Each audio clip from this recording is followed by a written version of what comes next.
رسول الله صلی الله علیه وسلم فرمایي وای تاسو د رمضان نمخ کې یو ورځ او دوه ورځې مخکې روزه بدني سي. د الله نبی فرمایي لا تقدموا صيام رمضان بيوم ولا يومين. د رمضان د میاشتې شروع کېدو نه مخکې به یو ورځ یا دوه ورځې مخکې روزه نه نیسئ.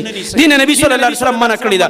الا رجل كان يصوم صوما فيصومه، مگر هغه سړی چې مخکې نه په نفلي روزو عادت دی او دغه نفلي روزې په دغه ورځ راغه نو دته اجازه دی ځکه د مخکې نه عادت. مثال یې واوره. بعضې خلک که ستاسو خیالي که نه د رمضان نه مخکې وایي احتیاطي روزه نیسي. اورېدلي دي که نه ښځې مو دا بوډۍ سړي مو دا هغه شکیان چې وهمیان دې باندې هېڅ اجر نشته، بلکې نبي علیه السلام ته منع کړی الټه ګناه ده. څو پورې چې مسلمانانو ګواهي نه کړي هغه تا ته نه را رسېدلي په یقین چې میاشت د رمضان ولیدلی شو.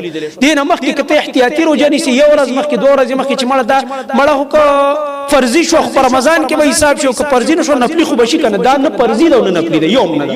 د الله نبي پې کراس راښکلی نه به یې نیسي. دا وهمي روزه ده. وهم ته په شریعت کې اړو اجر نشته، دا ستا خپل وهم دی، وهم والی.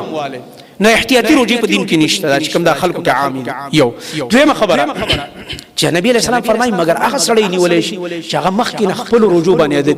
د دې علما یو څو مطلب بیانوي. یو مطلب یې دا دی یو سړی دی هغه ته د رمضان روزې پاتې دي د تېر کال د رمضان روزې ورته پاتې وي. په دې کې چې وکته چې هلکه نورې خو مې نیولي خو هغه دوه راته پاتې دي او رمضان ته هم دوه ورځې پاتې دي. نو دی په دې شعبان کې د تېر رمضان قضایي روزې څه وکړي ونیسي. دته اجازت ځکه چې دا د دې رمضان نه نیسي، د شعبان دوه ورځې پاتې دي. دی ویل هغه د تېر کال روزې را باندې پاتې وي چې دا ختم نه کړم. نو په ټول کال کې ورته موقع نه میلاوه شوي نه میلاوه شوي بس مصروف وي راشه هلکه هغه وصول نیسم. نو دغه کس یې نیولی شي. یو دویم هغه کس چې هغه وختي مې چېرته اوله کې حدیث بیان کړ د داود علیه السلام عادت چې یو ورځ به روژه یو ورځ به کوجو. که د یو انسان دا عادت چې یو ورځ روژه کېږي یو ورځ کوجه کېږي او دا چې په کومه ورځ روژه کېږي دا ورځ د رمضان نه یو ورځ مخکې راغی یا دوه ورځې مخکې راغی نو دا خو د مخکې نه خپل عادت را روان دی که نه عادت دی دې سره نو دی نیولی شي. د دې انسان استثنا ده. دا سړی د دین څه دی؟ دا د دین مستثنا دی.